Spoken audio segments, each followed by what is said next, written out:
酒樓食飯，每次菜都未叫，就會嚟幾碟小碟，花生、魚仔、青瓜、白蘿蔔都係家常便飯。好啲仲會有碟潮州鹹菜，每一碟收費20至50蚊，都幾揦脷下。今日等我哋嚟做潮州鹹菜。喺開始之前，請 follow 我哋嘅頻道啦。喵！此款式為廣東人口味，因為潮州人本身嘅鹹菜係比較鹹。講到潮州鹹菜，一定由芥菜開始，跟住其他人嘅食譜做，講嚟講去都係得芥菜。我就喺街市買咗啲水冬芥菜，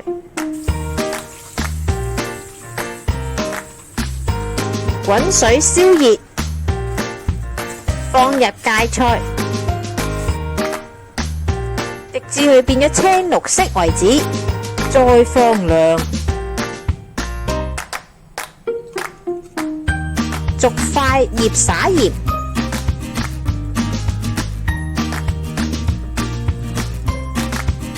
倒入溫水，扭蓋，浸大概21日。呢個就係醃咗21日嘅芥菜，顏色會變得比較黃。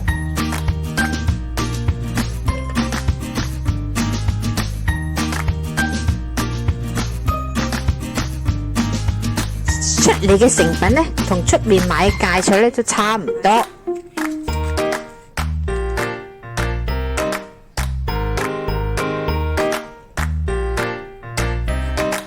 不過食落口同我喺潮州鋪頭買嗰啲好似爭咁樣嘢喎。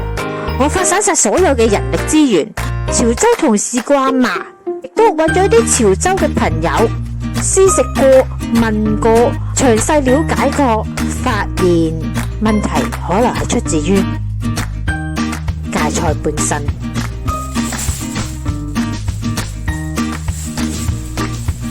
呢一隻叫包心芥菜，街市會叫做菜膽或者叫芥菜膽。佢同水冬芥菜好明顯嘅地方，佢冇深綠色嘅嫩葉，全部都係淺色厚身綠葉。佢嘅厚度比較厚，食起嚟會比較爽身。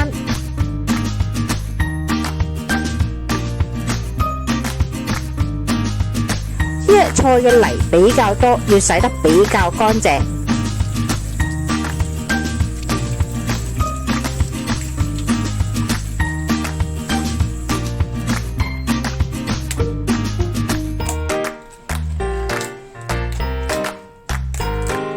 腐爛嘅部分一定要切走，防止佢污染晒成缸嘅泡菜。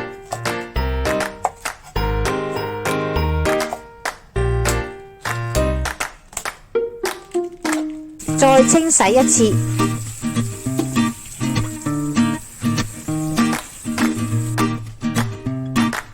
水我哋要蝦眼水嘅溫度，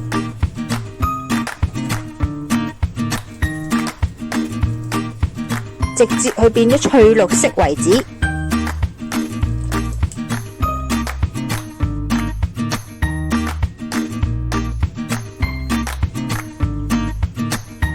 放涼，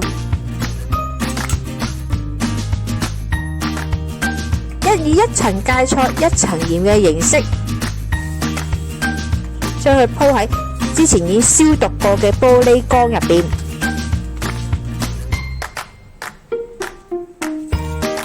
加入溫水。我就再等唔切21日，我決定使用我嘅秘密武器——洗米水。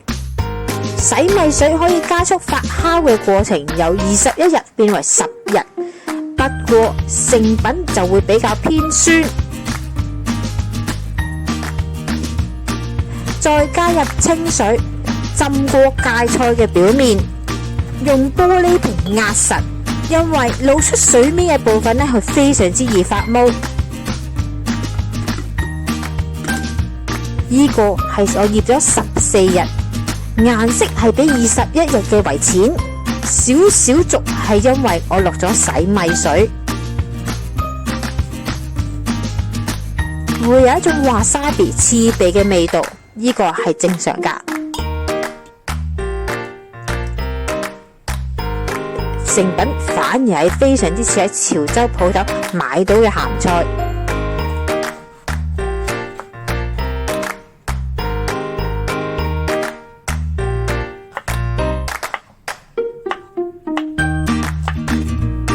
潮州人話佢哋好多時就會送粥或者直接加入調味料。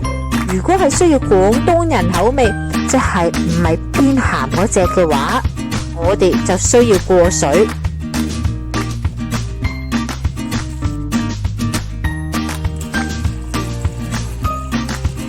滾水煲熱，放入砂糖。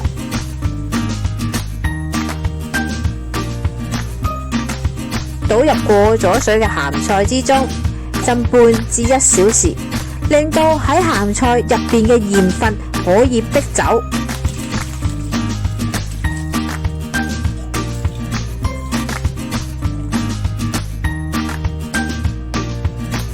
準備南薑，去唔去皮就有你，不過我都驚有啲人話我做咩唔去皮。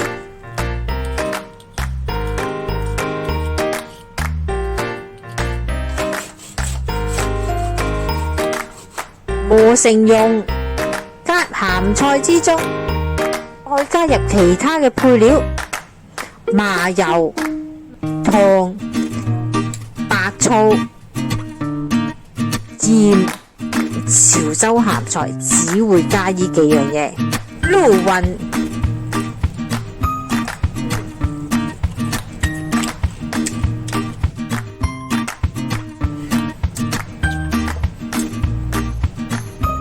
你做咩又食啊？唔係啊，要試添喎。攞一樣嘢嚟試2嚿，係你又試食啊？有樣嘢都想同大家講一個，唔好將味道調到去本身你滿意為止，或者過鹹嘅地步。潮州鹹菜唔係即調即食，佢需要放入冰箱休息1日，調味料嘅味道可以逼入鹹菜本身。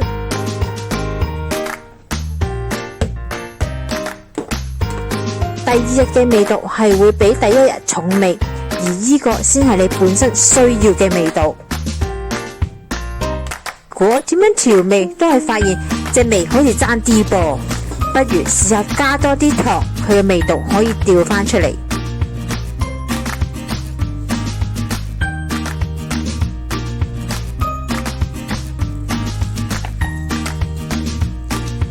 今日嚟到呢度啦，詳細嘅食譜我哋會擺落 Facebook 嗰度，有興趣嘅大家可以去睇一睇。請 like 我哋嘅 Facebook 同埋 YouTube，以便獲得更多嘅資訊啦。